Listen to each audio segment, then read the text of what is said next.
Roger,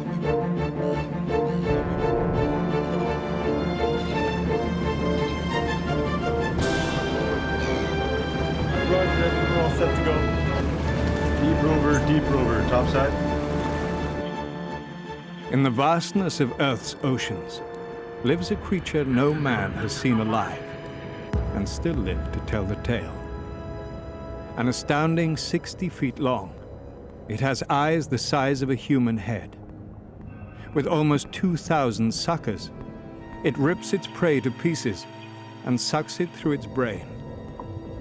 For the first time, a manned submersible will go in search of this living legend.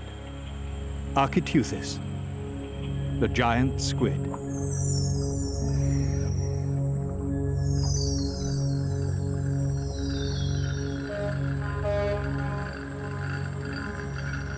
Architeuthis, the giant squid, has eluded pursuit for decades.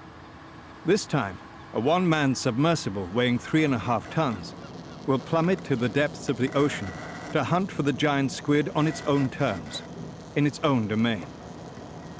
Expedition leader Dr. Clyde Roper from the Smithsonian Institution in Washington has studied squid for 35 years. His journey has brought him here, to New Zealand, in search of the last known leviathan of the deep. This is very important to me in the sense that I've been concentrating my research and activities over the last 4 or 5 years on Architeuthis, on giant squid. I've thought a lot about what that first view would be like, and I think if there's anything that frightens the squid away, it would be my screams of joy.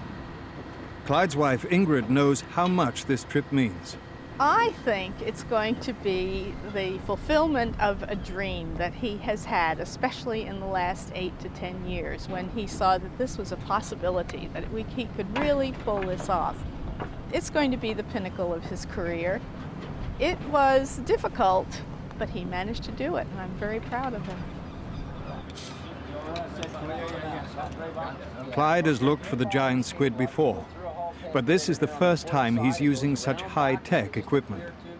It's pitch black in the deep sea, and the pressure is immense. They will use specially designed cameras, which will send images from the ocean back to the ship.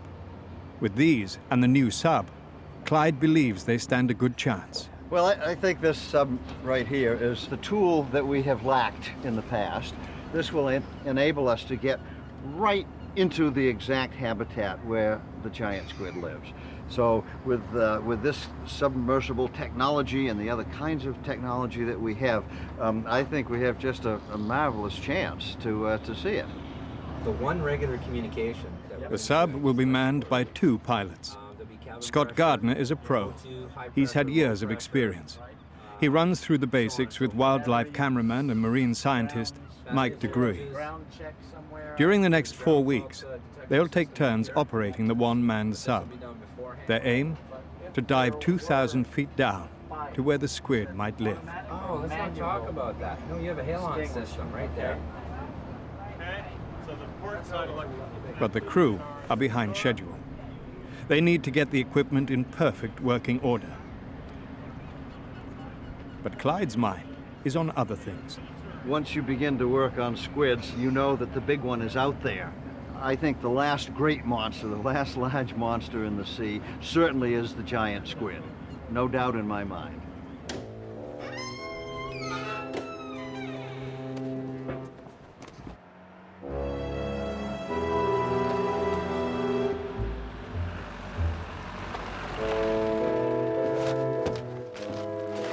On the other side of the city, a group of marine scientists receive a frozen package. It's been sent by deep-sea fishermen. It's an enormous, unidentified creature from the deep. In charge is Dr. Steve O'Shea, a marine biologist with a fascination for deep-sea life. All right, what's your setup here, then?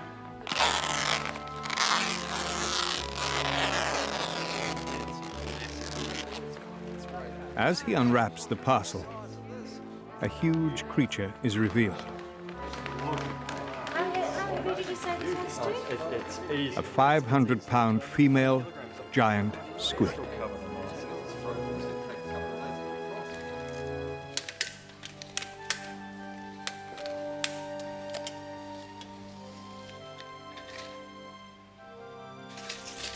This undoubtedly is one of the largest ones we've ever had in New Zealand. It's the second largest specimen to date, but it's in exceptional condition. It really is. We've got an entire mantle, the entire head is there, the funnel is there is no damage inside.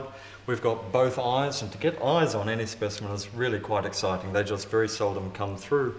All of the arms, we've got all 8 arms on this specimen, and they just are in exceptional condition. 2 of them, in fact, go right to the very arm tip, which is almost unheard of.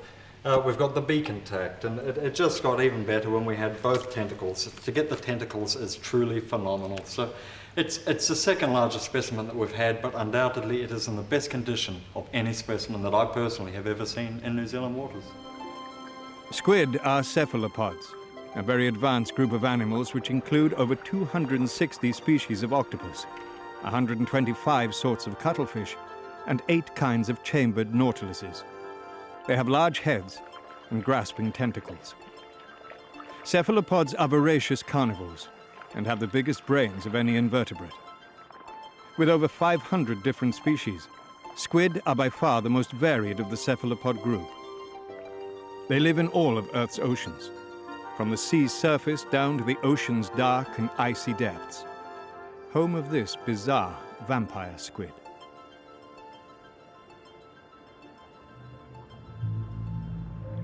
Some squid are smaller than a finger. Legend has it that the giant squid can be 100 feet long. But is this fact, or just sailors' talk?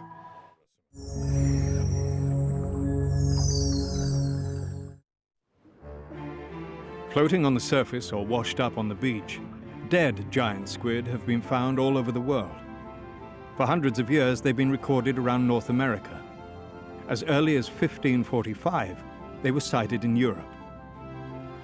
Now, deep-sea trawlers are accidentally catching them in their nets, mainly in the southern hemisphere. Many have been caught around New Zealand, including the deepwater canyon of Kaikoura, the spot Clyde has picked for his expedition. I think Kaikoura really is the best place in the world. Just this past month, we've had 2 specimens of giant squid caught in fishing nets just to the south of Kaikoura. So we're at the right place at the right time.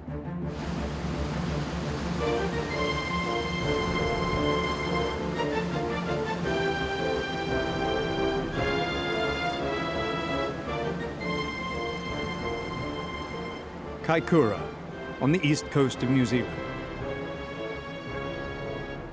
Kaikoura is a huge canyon in the ocean, 3,100 feet deep.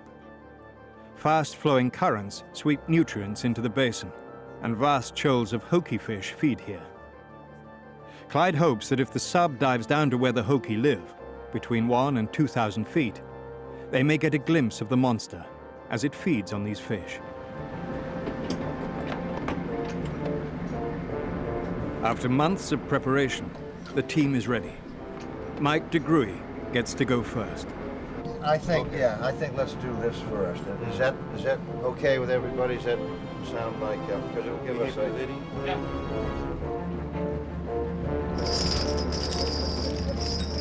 Clyde has chosen the location and the depth. Okay, we're ready to go, Mike. Close her up. Sorry, gotta close the ball.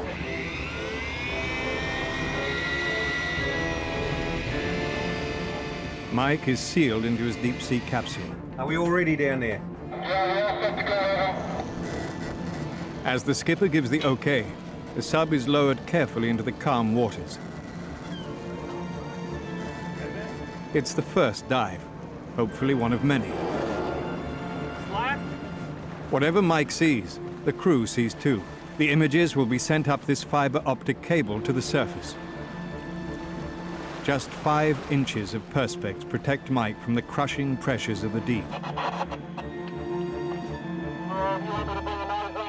At 2,000 feet, the pressure would be over 900 pounds per square inch. Mike is alone. This is the first time a man has dared to enter the domain of the giant squid, and no one knows what the creature might think of this intrusion. What happens if a giant squid thinks Mike is lunch? If the legend's true, squid have attacked whales. a man might be easier meat. Novelty in prey items may be enough of attraction for a giant squid to try and sample anything that shows up that is a little new and different. But this is common with most predators. They may try novel prey and see what they're like. So I wouldn't want to necessarily be around a big squid because you never know if it or something else is going to try and sample you. Passing 150. Steve O'Shea disagrees. I think it's inconceivable that this would attack a man. There's just no way that it could eat a man. You could not get through the throat. Although you could be ripped to bits and eaten slowly that way, I just don't think there's any need for it. I've got a huge beak in here and it's got a huge musculature, so it's very powerful. And within the two beaks, first of all, these will bite the food and break it up into little chunks. And then it'll shunt it straight through down the esophagus. Now the esophagus is no thicker than half the diameter of my little finger. And that runs straight through the head, between the arms here, straight through the head and straight through the brain. So this animal cannot eat large food items. You don't want big food going straight through your brain like this, 'cause you can give yourself a headache every time you had a good feed. Mike's descent into the unknown gives a whole new meaning to brain food. Roger. O2, 20.7. Depth, 165. Cabin pressure, 15.28. It's really strange just falling into the night.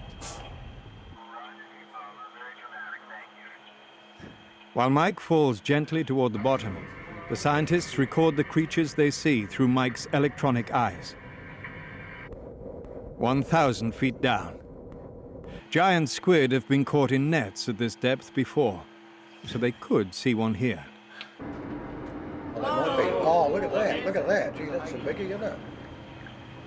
Starting to see a lot of fish outside. I suppose these are all hoki I'm looking at. They're starting to gather around a little bit. Look at that. Look at that. Unbelievable. Yeah. Oh, what a beautiful shot. Whoa. Certainly squid food down there. There's no question about that.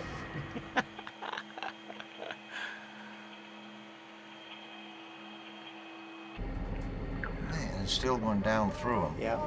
Gee whiz. Yeah. They are thick as flies. Yeah. I'm completely surrounded by fish. Unbelievable sight. Completely surrounded by fish. Holy mackerel, these things are everywhere. They're everywhere.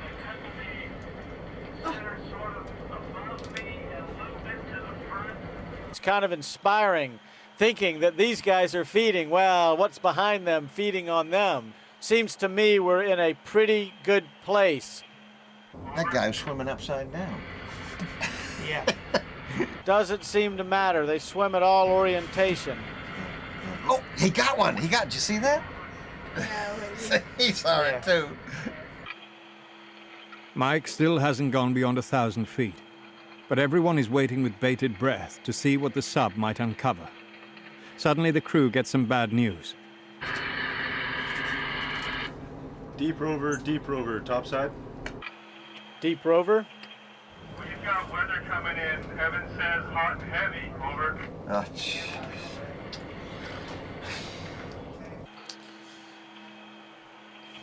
Roger, roger. Bad weather, and the skipper calls Mike in. Everyone's frustrated, and the scientists have yet to solve the mystery of how a giant squid hunts. Most squid catch their food by shooting out their tentacles and grasping the prey in their arms. Then they tear up the fish with their beaks. This allows them to eat animals much larger than themselves.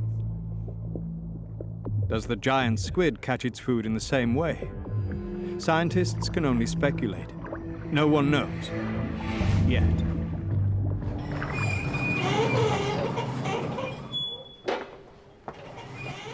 Dr. Ellen Forsch has examined many Architeuthis specimens here in the vaults of the New Zealand Natural History Museum. Some have been here since 1897. We probably need to look at the front end to figure out how we could describe its eating habits. Of course, these are the most obvious thing about a squid. Very large arms with lots of suckers on them. And obviously suckers are there to hold on to prey. They're also extremely elastic. So they can be extended and they can be pulled in. They've got up to 150, maybe 200 suckers per arm. And when you think about each sucker latching onto something and then applying suction, it's a truly awesome amount of suction. It also has the tentacles, which are a lot longer than these and a lot more elastic. And they clip together like domes and shoot out and grab the prey. The tentacles are very long. The question becomes whether or not Architeuthis really uses them in the typical sense of a squid. That is, they stay retracted amidst the arms most of the time, and only when prey are nearby do the squids move around, and incidentally, squids take their eyes, which are aiming in opposite directions, and they actually scrunch them forward onto the target so they have binocular vision and can estimate the distance away of the prey. And only when the prey distance is correct do they then launch those tentacles at high speed to grasp the prey. In New York, science journalist Richard Ellis has written a book on the giant squid. He has a controversial theory. I think that what they do is they hang head down. And when they hang head down, they're able to take their tentacles, their long feeding tentacles, and hang them straight down, and that enables them to use the two wider portions of the feeding tentacles as kind of a pincers, and they're able to grab things with these pincers while they're hanging head down.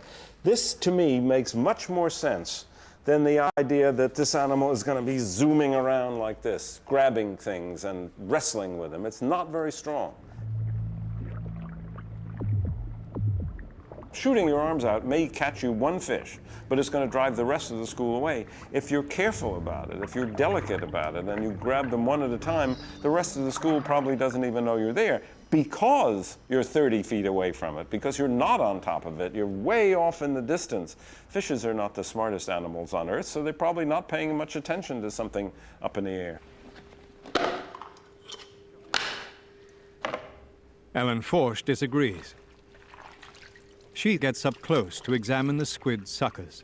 You can see that each of these suckers has got serrations right along the edge, and that helps them grip when they're putting the suction on. So it's not just held on by suction, but also by actually penetrating the surface of the skin and getting a much better hold. It's pretty vicious when you think about it. We've made some educated guesses about how these work, and they actually have a dual system which looks like a press stud system running up the main shaft of the tentacles. We have a little bump there and a little sucker there, and they match up exactly. So they almost can zipper up together, and they can shoot these out as a pair, seize these onto whatever their prey were, and then pull the whole lot back in towards their head. I don't think there's much it couldn't eat. I think it could hold just about anything, and given enough time, it would just rip it to shreds. In Kaikoura Canyon, the good weather has returned at last, and Clyde has a new plan. Just offshore, the whales seem to be feeding at two different levels. One is at 300 to 400 meter level, which would be very convenient for us, and then some of them are feeding much deeper at 800 to 1,000 meters. Hundreds of people come from all over the world to see them. Sucker marks on the sperm whale's skin.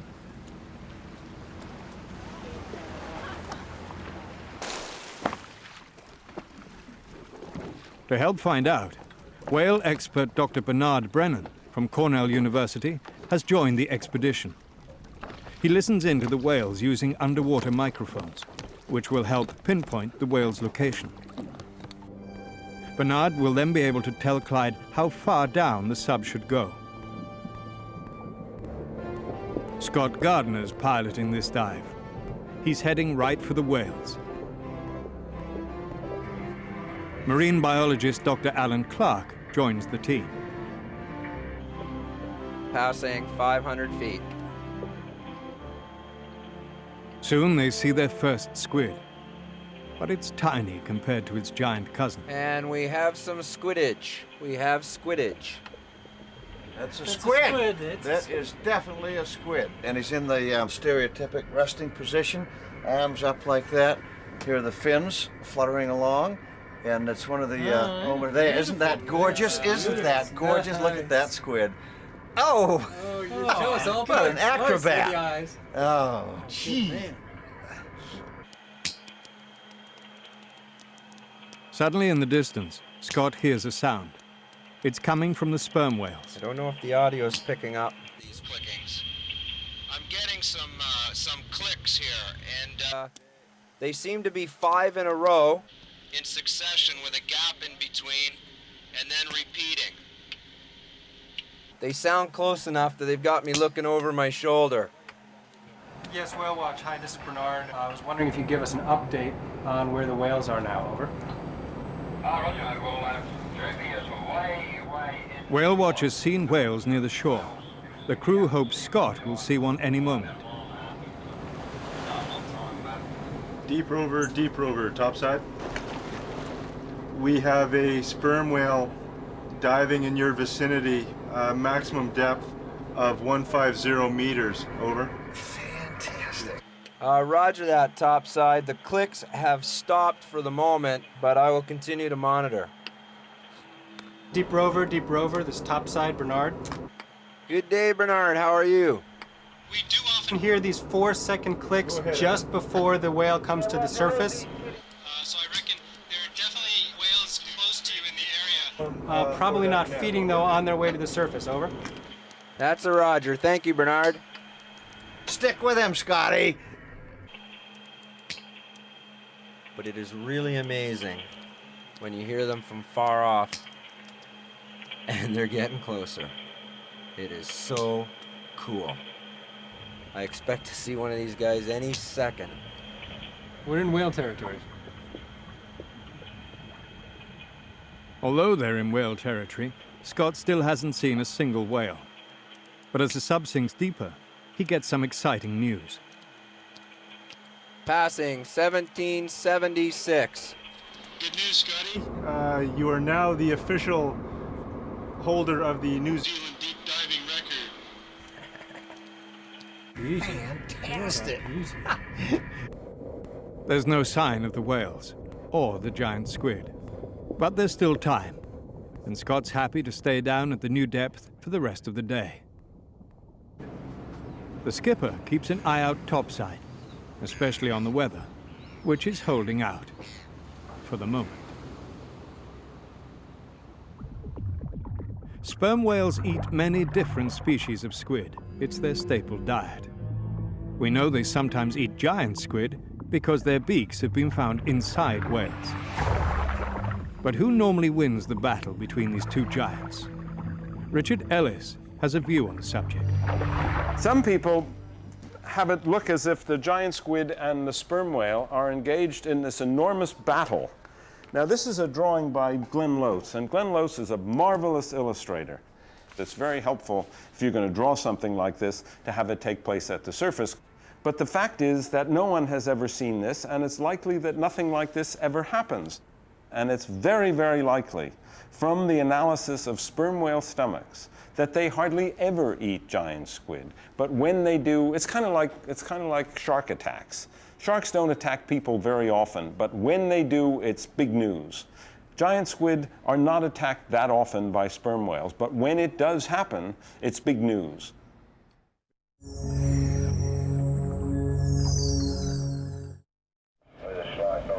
The sub's still 800 feet down, but up here, the weather's turning nasty. The front's due here for the next 12 hours, and we've got 30 knots, 27 here at the moment, so we'll just pull them out. Clyde's worried, but knows it's now over to the skipper and crew. 240 meters! Jeff, is there any update on the weather?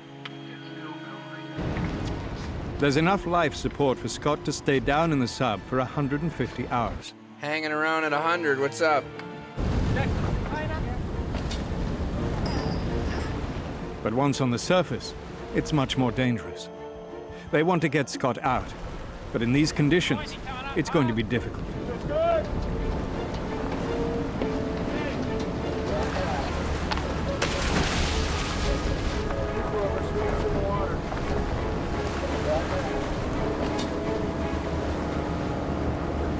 Come around the front, and right out the side.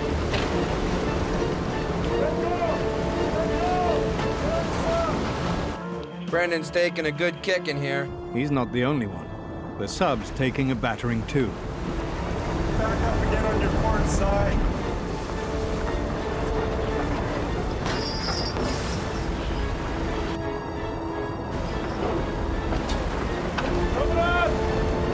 Oh, this one's gonna hurt.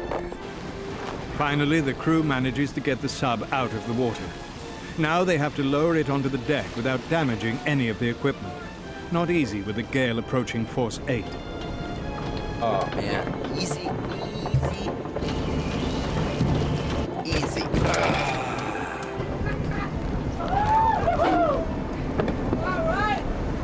The Eagle has landed. I'm glad he's got that light so we can find him when he washes up on shore. Oh, what a night, eh? Thanks to the crew, Scott and the sub are safe. When I got to the surface, well, it was pretty exciting. Pretty exciting, but what can you do? It's weather, right? The weather eventually calms, but they've lost another 3 days. And there's only 6 more days to go. Clyde's next plan is for the sub to search as large a section of the seafloor as possible. But Mike DeGruy has other ideas. I mean, we're diving, but I still have this fear that we're going to be dropping into this animal's environment. And if we start turning on lights and pinging with sonar, I think that it is going to look at us as a potential threatening being. Well, let him come after us.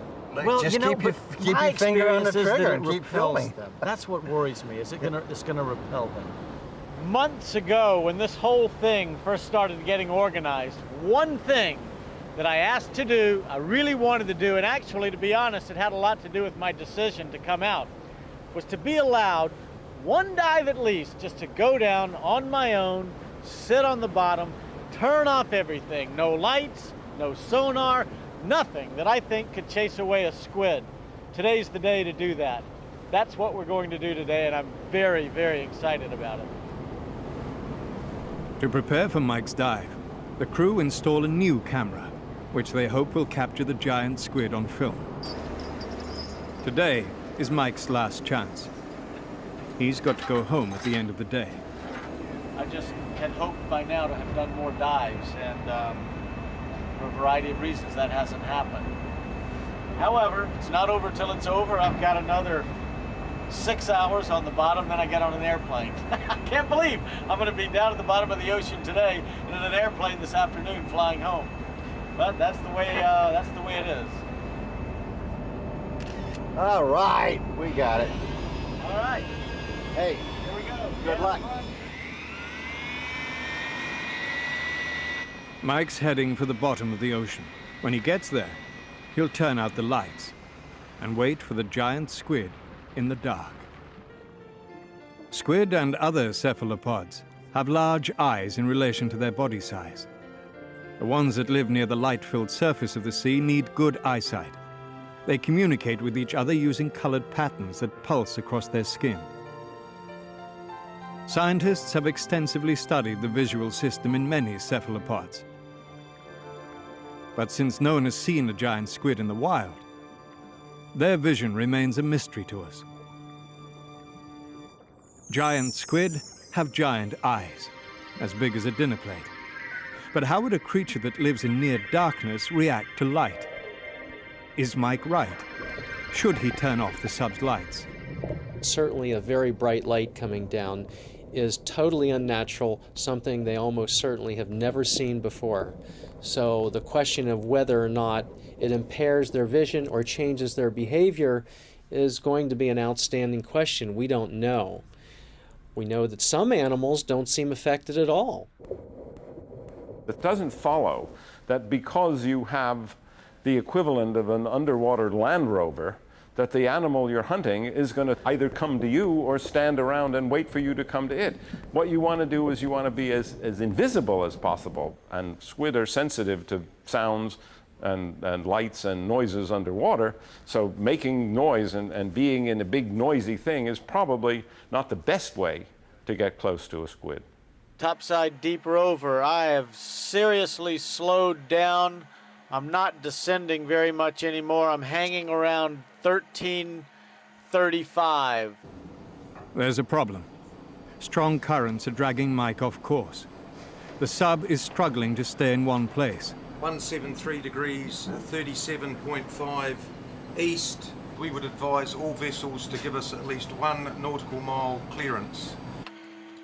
I'm being really dragged hard sideways and up. Clyde, are you there? Yeah, Mike. This is topside here. Haven't seen him. This is our last gasp, Clyde. What do you think? What should we do? Do you have any other thoughts or ideas? We've got to get this guy. What we're doing right now Is the best we can do. That is, try to get over to a little shallower water, get you back in a zone where you can get to the bottom or just above the bottom. That sounds perfect. This is it. This is the one. So I definitely want to make sure we maximize it. I don't feel like I was close to the bottom here, so that sounds like the best plan. In the meantime, I am following my umbilical with eyes wide open. Do me a favor, drag me past some big squid, will you? They do their best, and for the rest of the afternoon they battle against the currents. Eventually, they go back to their original plan, diving amongst the hokey fish. Topside, deep rover. Apparently I'm not going to be able to get to the bottom. I'll just hang out here as deep as I can get, which is definitely in squid country. So I would just like to dangle at the end of the line here at this depth and see what comes by.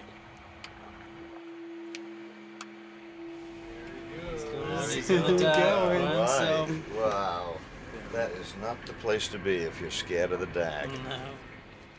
Mike turns off the lights and turns on the low-light camera.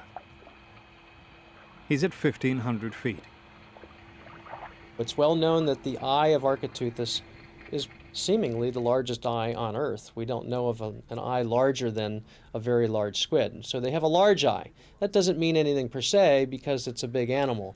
But the chances are that Architeuthis can see very well in low light conditions. That's where it lives most of its life. And like other squids, which feed mostly at night, they can probably see things quite well under very dim illumination.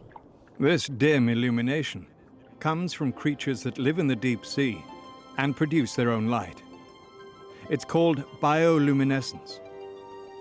Flashes of this light may be used to deter predators, entice prey, or attract mates. These creatures may even be using their light as camouflage. By emitting light that is exactly the same color as light filtering through from the surface, they could effectively become invisible. Could the giant squid's huge eye be designed to trap these small particles of light? Steve O'Shea has a theory. Life in the deep is either one of very bright with lots of lights, or it's invisible. And this animal eats lots of things with lots of lights. And maybe this eye here just allows it to detect that light in the distance, which at times, these tentacles are, some 15, 20 feet long, and it's going to have to see a long way ahead, 15, 20 feet to be in focus, to be able to catch that prey. So that eye there is fixed, maybe 15, 20 feet away, to actually focus on the food at a length sufficient for the tentacles to catch it. Mike is still sitting in the dark, and all the hokey have gone. But when he turns the lights back on, small squid appear. Squid! Oh, gee! There you go. That's what's left of him. A little gob of ink. How about that? Now, would you say that one was attracted to the light? Nope. Right out of here. That's what makes it so difficult to predict whether Architeuthis is going to come to the light or go away. So was Mike wrong to turn off all the lights? We just don't know. After 6 hours, it's the end of his dive, and time to head home. What a shame. No squid. Not even close. Not even a bottom on that last dive.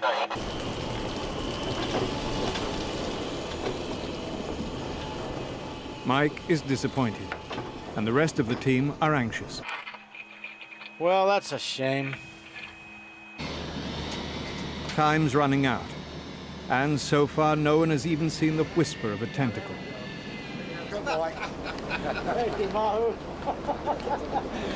That's awfully kind of you. Don't forget about Matterhorn. Yeah, next time we'll get him. They've seen no giant squid at sea. But back on land, more and more dead giant squid have been arriving at Steve O'Shea's lab. Steve has been waiting months for this. He guessed this would be the time of the year when giant squid would turn up. He has a new theory, which, if correct, could possibly help the expedition find the giant squid. Steve's theory? Well, it's all to do with sex. Really big. It's big. Males are smaller than females, but this male is huge. And what's more, it's sexually mature. In all likelihood, this particular specimen, when it was caught, was mating. I would say that there was a female maybe within 20-30 meters of the net, which just escaped, just fortunately escaped, didn't get caught in the net. And I would say it was mating simply because of the amount of sperm that's coming out of this. I wouldn't expect a specimen to be so mature, to have the structure so erect like this were it not mating. Most squid mate like this. One of the arms on the male has developed into a sexual organ. He takes a packet of his sperm with this arm and sticks them into the female's reproductive organs, which are housed inside the mantle, close to the funnel. The female is then able to store the sperm away and choose when and where she will lay her eggs. Would giant squid mate in the same way? Steve thinks not. The giant squid may have a far more bizarre method of mating. Judging by the size of this organ that we've got here, I would imagine that this species actually comes up with a fully erect reproductive organ here and jabs a female. If we give it a squeeze, you can see the number of spermatophores actually coming out of the terminal part of the organ here. And each one of these is packed full of sperm. And it injects into the female thousands of these spermatophores. And when you get a mature female, its entire mantle is studded with these, and in all likelihood they actually drill into the mantle tissue itself and make its way into the reproductive tissues which are housed on the inside of the mantle cavity on the female.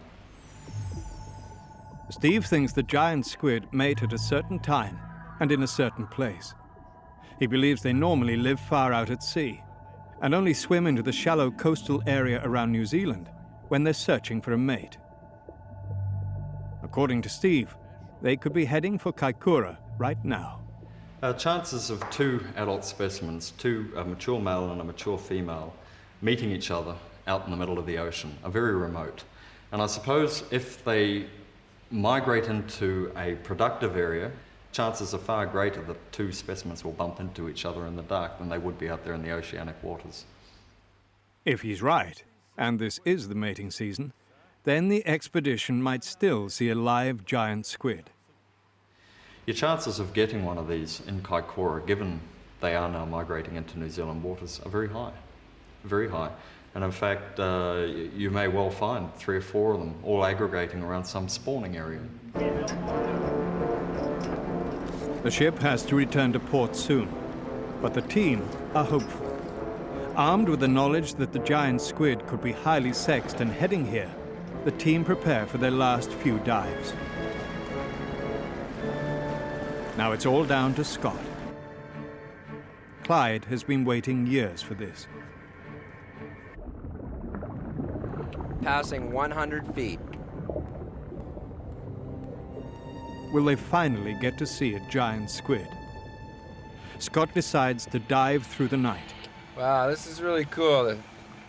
There is the most incredible concentration of these krill right at the HMI light, and the squid are coming in from all sides and snatching them up and taking off out of the light. Boy, there's a bunch of squid out tonight. Fantastic. And then in come the barracuda. Squid ink? Yep, squid. Oh my God. Squid ink. Ah. Oh, there's another one. They're charging in and eating the squid. That's why they're releasing the ink. Boy, those things are fast, aren't they? They're a good predator, yeah. passing 500 feet. Scott continues to dive. He's headed for the bottom, to a depth no one has ever reached before in New Zealand waters. He sees unusual jellyfish. Passing 1,000 feet, 1,000 feet. Rare types of squid.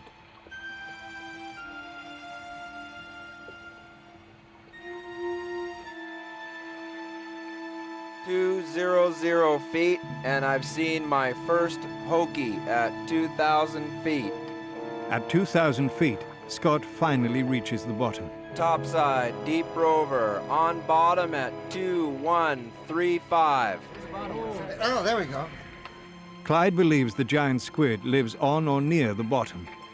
Could this finally be the right place? We're starting to see a lot more citizens here, and there seems to be a little more definition to the bottom as well. There is definitely some life down here. Nothing approaching the 60-foot giant squid that we hope to encounter, but lots of his neighbors. Oh, what have we got? We've got a shark here. Yes. We've got a shark. Oh, it's a prickly shark. Oh, beautiful. Oh, right. I don't think they would have been seen in the before, alive. This is the first time a prickly shark has been filmed.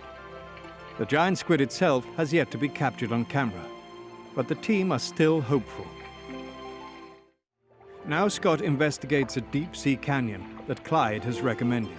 I'm maneuvering the sub along what I think is the ridge that the boat should be moving into, which will take us into a basin-type canyon, which by all accounts should be a very good location for locating our squid. Such an eerie and wonderful world. I find it really quite amazing that an animal the size of a giant squid has never been seen or filmed. Certainly not alive in its natural environment. Finally, despite all their efforts and the enormous size of the creature, the giant squid remained elusive. For Clyde, it's another missed opportunity. He's waited years and worked for months for this.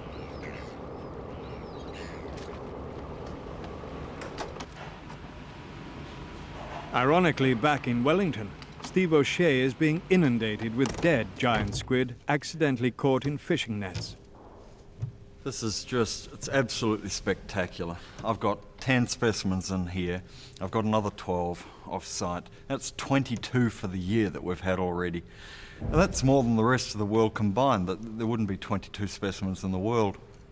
It's just been a phenomenal year so far. For Steve, it's a record-breaking year, and he's about to get another surprise. There's actually 2 animals in this big bag, so it's not 22 specimens that we've had this year, it's 23. It's been the year of the squid for Steve, but the live ones have remained hidden from Clyde and his team. Could they have been diving at the right time, but in the wrong place? I think we're in the right place, we're in the right depths, we're in the right country. I think I feel very, very justified in having come here and having done the expedition in this place. It may have been a good place, but the ocean is both vast and hostile. Will anyone ever see this mysterious creature alive? Is someone going to see the giant squid? Somebody, absolutely. Within the very near future is going to find this animal. That's without a doubt. Chance favors the prepared mind, and it may be that someone else looking for something else in the deep sea may get that critical video or personal glimpse of a living, active, healthy giant squid, and that will be truly exciting. Now we're looking for an animal that we know attains a length of 40 feet. It has to be seen. It has to be out there. I have no doubt whatsoever that someday somebody will find a living giant squid in its natural habitat. I've always hoped that would be me. It still can be me, and I'd certainly like that to happen, but I have no doubt whatsoever that it will happen. Clyde might be disappointed, but it's not the end of the dream. People will continue the quest, and it's only a matter of time before someone, somewhere, witnesses the ocean's great secret, the giant squid. The monster we know is out there.